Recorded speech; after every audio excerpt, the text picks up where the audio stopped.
Uh, okay, I'd like to just give me 1 second, guys. I just want to check something a second. I'd like to just share the screen a second. Firstly, I'd like to thank all of you for attending the Hanukkah shir for my mom, whose Yahrzeit was on the first day of Hanukkah. And this Gemara shir that we're able to get in is an aliyah for a neshama, so I'd like to dedicate it to her Yahrzeit. And some of you knew my mom and some of you didn't, but she's a very special human being. I mean, really incredible. You know, Arthur, I think Arthur knew my mom the best. So maybe Arthur, you want to share a couple of words because you knew my mom quite well. And Arthur's with the patient, I think. Um, you see, Brendan, you don't have to go to hospital to avoid speaking to me. I think Arthur's coming on now. Actually, I was just getting on my bike. I actually just finished. That's why I said I could do a show now. Yeah. Arthur, were you with us? Yeah. Damon, I can't hear you, but maybe it's just the reshit. your mom, Anyway, we your mom, continue. can you hear me now? Uh, Damon, can you hear me? yeah, I can. Damon? Yeah. Okay, yeah, the very bad spot in the building where my bike is. Okay, so I knew your mom very well. And your mom had this uh, crazy ability to always send me an email with the funniest joke. And I think she was psychic. I was having like a really bad day. Like, the wheels had fallen off, and was the end for me. And your mom had sent me something, and within 10 seconds, I was busy, laughing my brains out. And she always did it. I don't know how she did. Your mom was like a crazy psychic in that way. Every No, time, an my mom had email or something, amazing intuition. Arthur. she She always cheered knew me up. when somebody was feeling low, and she would just your day would be better as a result of meeting her. I can tell you, very few human beings are like Yeah, no, that. Your day is transformed from either I speaking loved your to mom. Your her, mom was like, you getting a know, message from her. Yeah, that's for sure.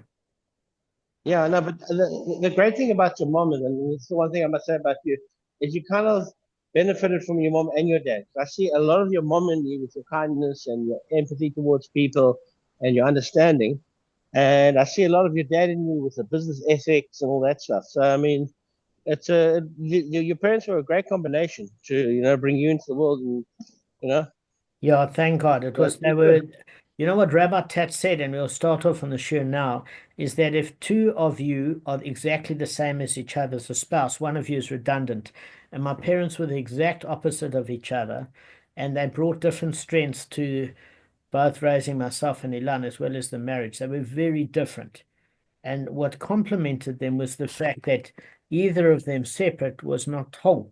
They just weren't as functional as two together, and they ran a business together for 17 years. And it was just they had different roles and they had mutual respect, and I'm very grateful to my parents. So let's get started with this year, guys. Tell you where we are holding now. I don't know if you've ever had this on your laptop when 5 emails are flying in and they're each beeping. Wonderful feeling. All right, so we're about to learn a brisa because the reason the brisa is inserted here is because the ruling contained in it is derived from the laws of cancellation of debts in the Shemitah year, which we've just been discussing all this time with Rav Yehuda and Shmuel, etc., and Rav and different opinions. So, if one lends his fellow money without specifying a due date, he may not demand payment before 30 days from the day of the loan. So, the minimum that you can demand payment is 30 days. Now, initially, when you're reading the Brisa, you have this analyzed by Rabbi Bar Chana, who, while studying in the presence of Rav, thought to say, look, this is only for a loan recorded in a document, because it would be very unusual for somebody to take the effort to draw up a document for a loan that's due less than 30 days.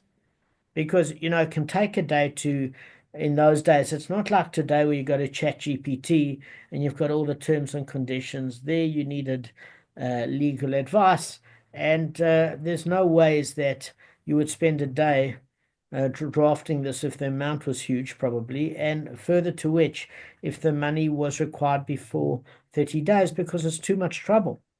So it had to be a term um, of at least that. But the question is, how do we know this for an oral loan? Because can you actually demand payment for more than before 30 days has elapsed? And the reason why it's asked is quite simple, is that if there's no effort involved, you might say, listen, I've lent you 1,000 rand. I want the money back within a week because I need to buy stuff for Shabbos. I know you're tight, I'm also tight, etc. So we're saying, how do we know it's 30 days even for an oral loan? Because there's no effort factor involved. Okay, no trouble at all. So the view of the Brisa is rejected because it's saying, well, maybe an oral loan, you can demand payment before 30 days. And this view of Brisa is rejected. Could Rav said to Rabbi Baba Chana, my uncle who's Rav Chia. Now, just to put you in the picture of Rav Chia, is Rav Chia was the brother of Rav's father. So you're talking about somebody on a very, very big level. And there was a huge family relationship there. So his uncle taught him that the ruling applies whether one lends with a document or whether one lends orally. In either case, you may not demand payment within 30 days. So Shmuel said to Rav Masna, do not sit down on your feet until you explain to me this teaching.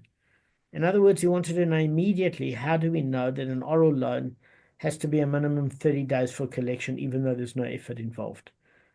So, so where do we derive this ruling from, which the rabbi state that if one lends his fellow money without specifying a due date, he may not demand payment before 30 days, whether he lends with a document or he lends orally. Okay, so I'm going to give you the source now. So Rav Mashna explained to Shmuel, it's because it's written in regard to cancellation of debts in the sabbatical year. So where do you find this? In Devarim in Deuteronomy chapter 15, verse 9. I did read it to you before. It says the seventh year, the year of relinquishment draws near.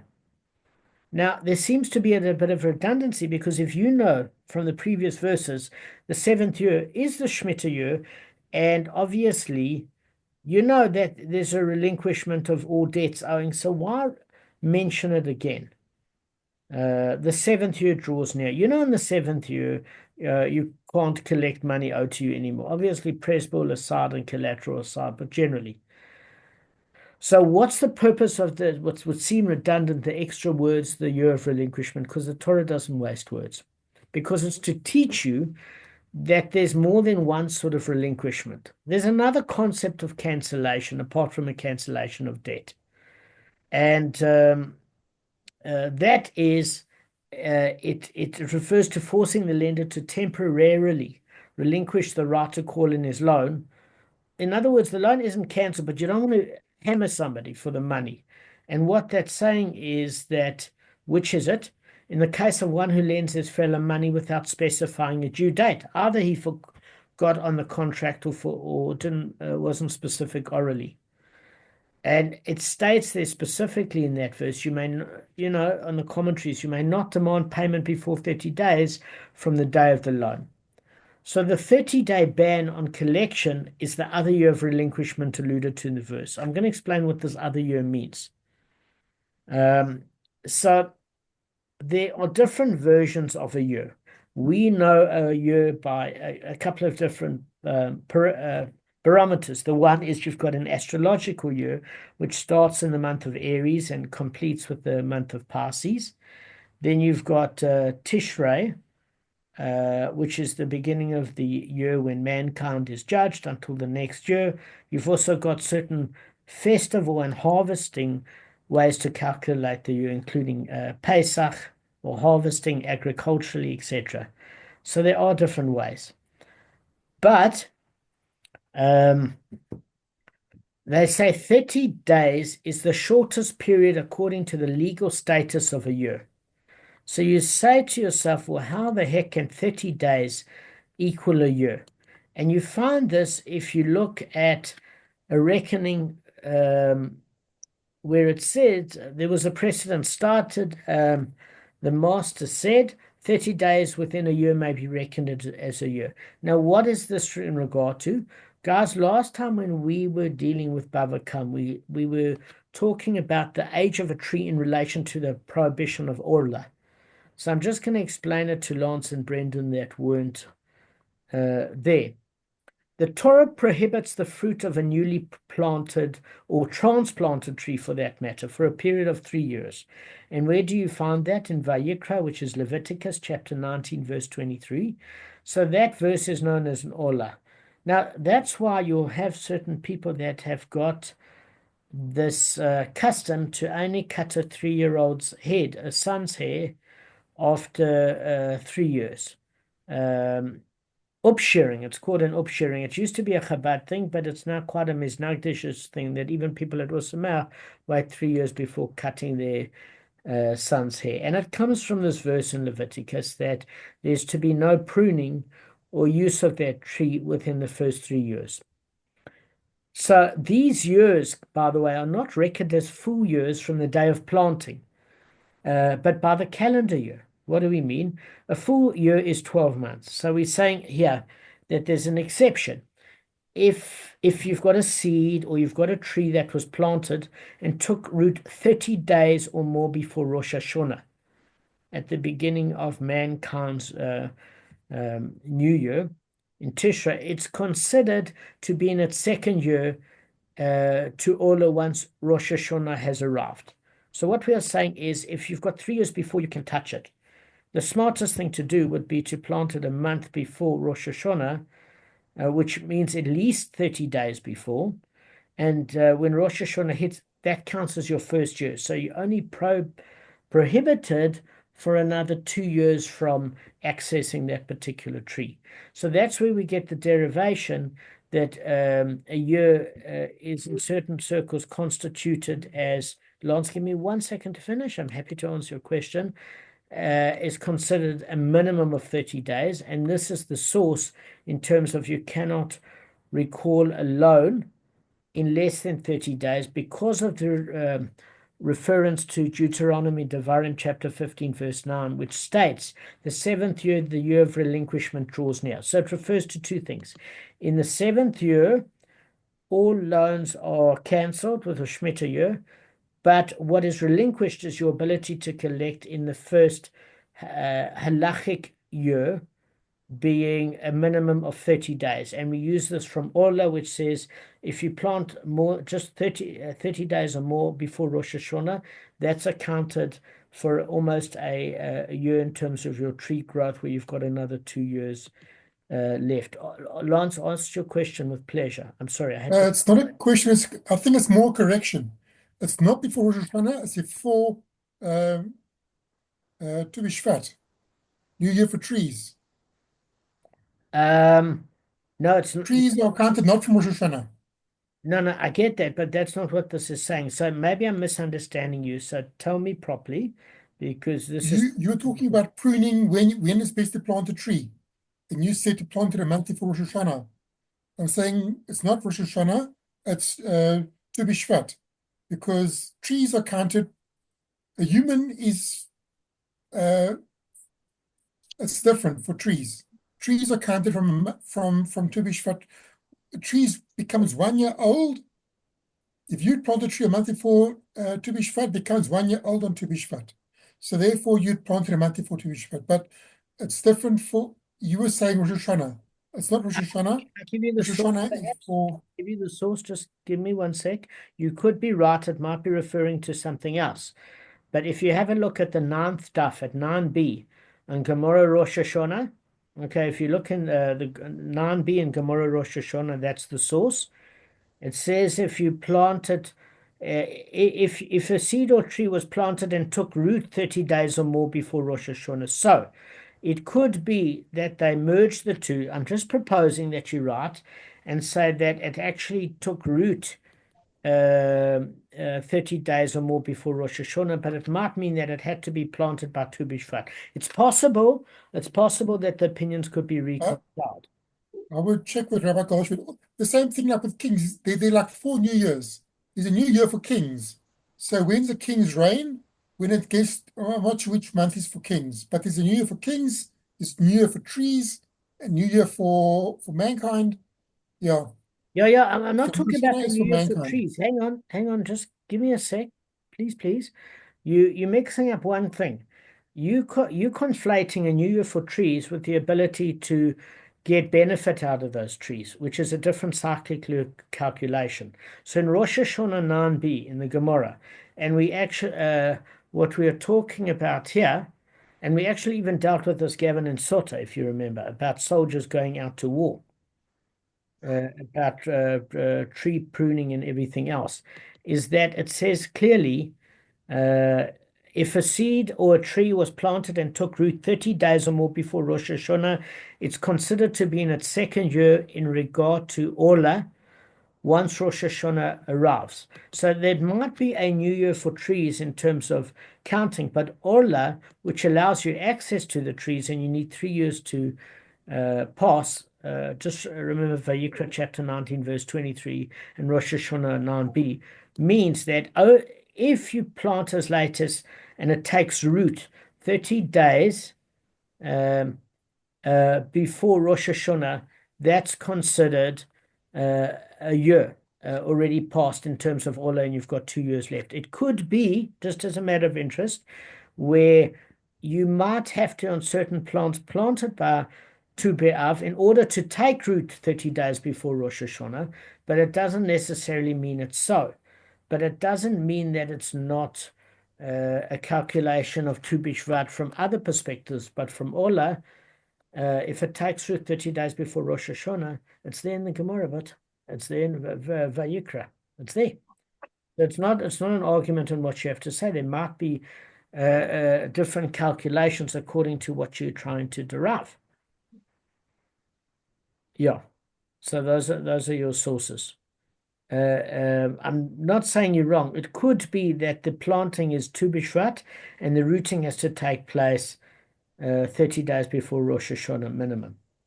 So they might not be in contradiction to each other. But the sourcing is right, dead accurate. I've got it. What were you going to ask, Lawrence? I don't know.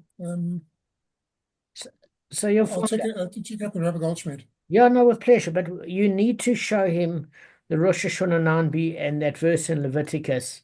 I wouldn't need to show him. He'll know it. No. But I'm saying the way you give it over, it I'll might. tell him Rosh Hashanah 9b. Yeah, and you'll tell him it's in regard to Orla. In fact, what I'll do privately after this is I'll share the note with you and the page with you where he can refer to the calculation, and I will tell him which stuff, because I'd actually like to ask him with you so that we can get consensus or give you the information. You just ask him. I'm happy. I'm absolutely happy. Yeah. I've asked him enough, so you tickle him for a while. Yeah, you'll have to fence from 2 angles now. Yeah. So Orla is, what's the definition of Orla? Is that the So tithe you've got usage? You've got an upshearing where basically a male over 3 can have his hair cut. It's a minhag, but it seems to be quite common now. So you can't touch a fruit or derive benefit for the first 3 years. So all this Gemara is saying is that when you've got this part in Deuteronomy, not the one in Vayikra Leviticus, where it's saying that basically the 7th year, the year of relinquishment, draws near. It's saying the same thing twice. So why? So the first one, it says you're not allowed to press somebody for money in the first year, which refers to the 30 days. And we know this from the Orla, which is your 30-day minimum, and relinquishing of all debt permanently in the 7th Shemitah year. That's what it's referring to. And so we're saying, well, what possibly where do we get the 30 days from? And it makes a drawing of the fact that the first year is counted as soon as 30 days before Rosh Hashanah is the first year out of the 3 done. And that can be a minimum of 30 days.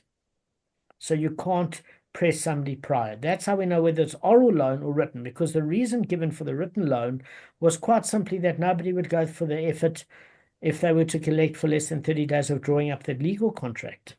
Do you get what I'm saying, guys? Kev, you with me? Are you a little tired, falling asleep? Okay. So does that make all sense, guys?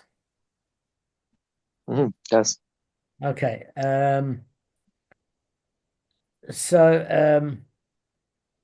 I'm just going to go through now. The Gemara is going to give obviously two more rules that Rav Yehuda has been quoting, because what happens is the Gemara goes off on a tangent, and when we go off on a tangent, we don't know why the heck we're going off the cliff. But when the Gemara goes off on a tangent, what it's basically doing, it says, while we're talking about this particular rabbi, even though we're not on the same subject, we want to know similar rulings that rabbi has in different cases, just to get an idea of his train of thought.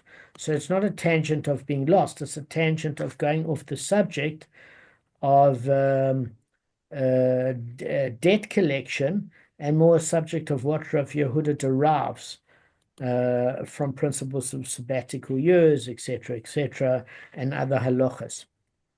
That's why you can see a reference in more than one Gemara for the same topic, because we refer to ketubot and gitin and kedushin when we're talking about marriage challenges with edim zomimim and bava kama and laws of damages, and we need those Gemaras that deal with ketubas and writing up of marriage contracts in deeper detail. So we're going to learn also two more rulings that Rav Yehuda stated in the name of his teachers, which were challenged by Rav Kahana. So neither of these concerns the topics of this tractate, guys, but they are included because the participants are the same as those in the discussion, which began the section on Gemara 3a. So the first ruling concerns the laws of Shabbat. Rav Yehuda also said in Rav's name, if one makes a neck opening in a garment on Shabbat, he's liable to a chatas offering. So basically, one who performs any of the 39 primary melochas which are prohibited creative acts on Shabbos, or that you've got what you call avos, which is your primary categories, and you've got toldos, which are derivatives. So what's a primary category? It would be, for example, planting. What's your toldos? A subcategory, watering, because planting is watering is fostering growth like planting is. But don't make the mistake of thinking that the toldos are rabbinic. They are, both the avos and toldos are both deraisa. You do have rabbinic offshoots of those rulings, but both the primary and secondary categories are deraisa. And therefore, if you atone for it inadvertently, you have to bring a chatas, which is a sin offering, in the temple. And that would indicate that it's biblically forbidden, right? So basically he's saying, look, Rav Yehuda said in Rav's name, if you've got a garment that's sealed and you make an opening to get your neck through it, you've now completed the garment, because before you opened the neck opening, you couldn't use it for anything. So what is this? There's something called the final hammer blow. Kevin, what is it in Hebrew? Makkos daf. You see, we need Kevin. I don't know I don't know all words. Some things are okay. You're just lucky that I knew the answer. I may not have known it. I nearly broke Shabbos once as I had a pair of glasses and my arm, I don't know what this technical term is, got mangled and came off. And I was going to take a screwdriver and put it back. Now, the glasses were 99% functional. The lenses were in. I mean, the lenses were working. It were glasses. But until I could wear it, it's not considered a utensil or a object of use. So that final Clear, yeah.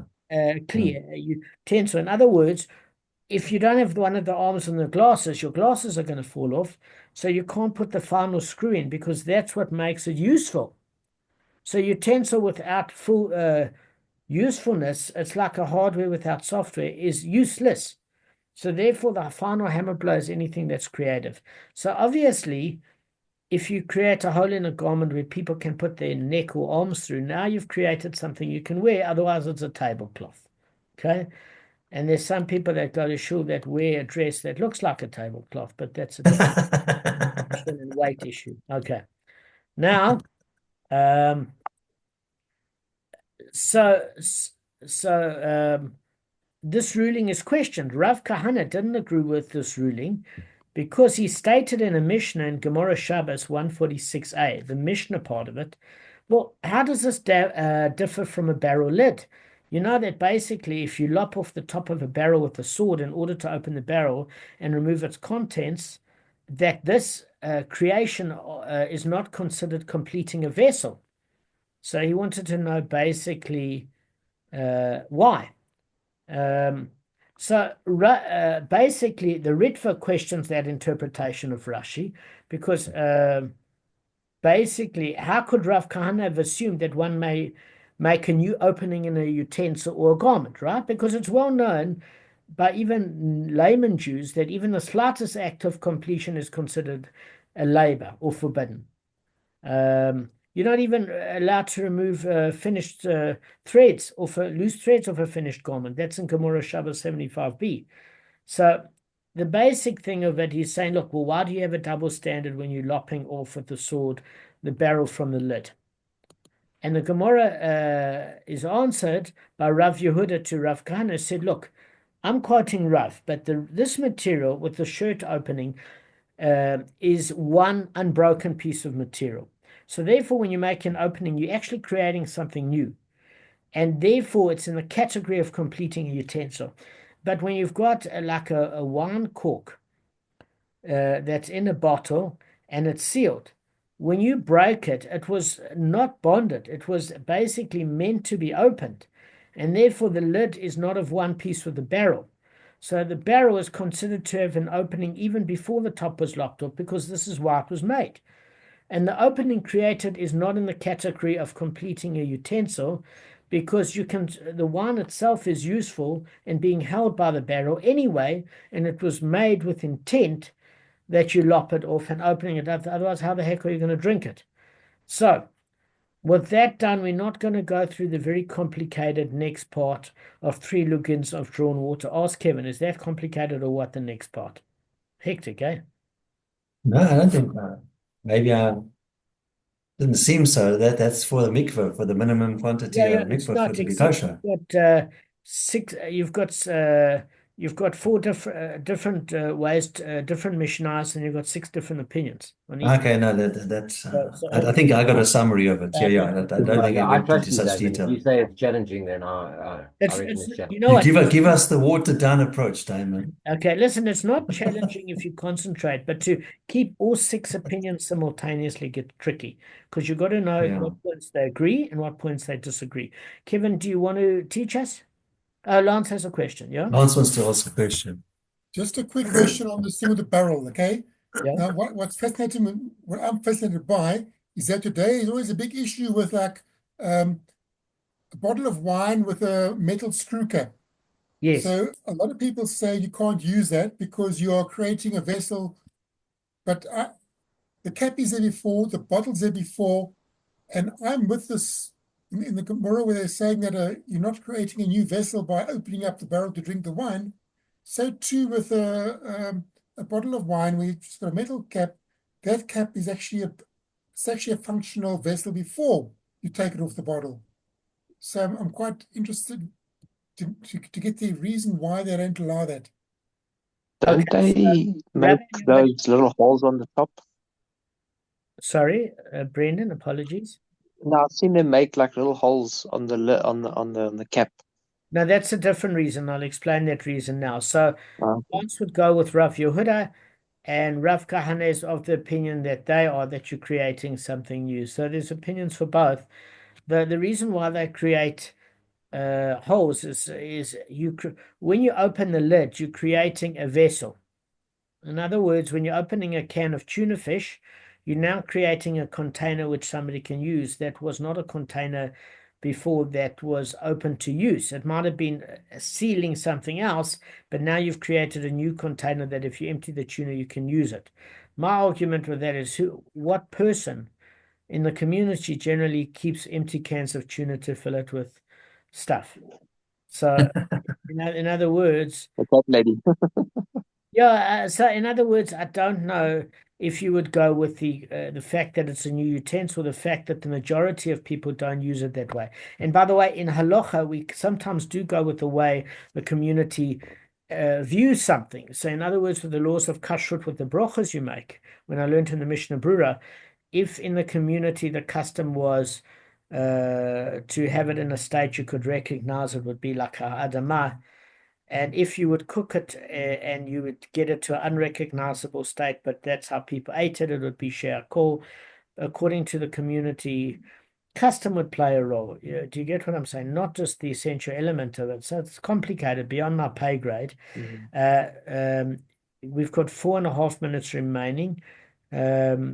So Lance would go with Rav Yehuda, and the other opinions would go with Rav Kana. Teach us, Kevin. Okay, so as you see by my picture, I know I'm going to make a joke here. None of us are shady characters. So in the parashas, the theme of the current parashot with the Yosef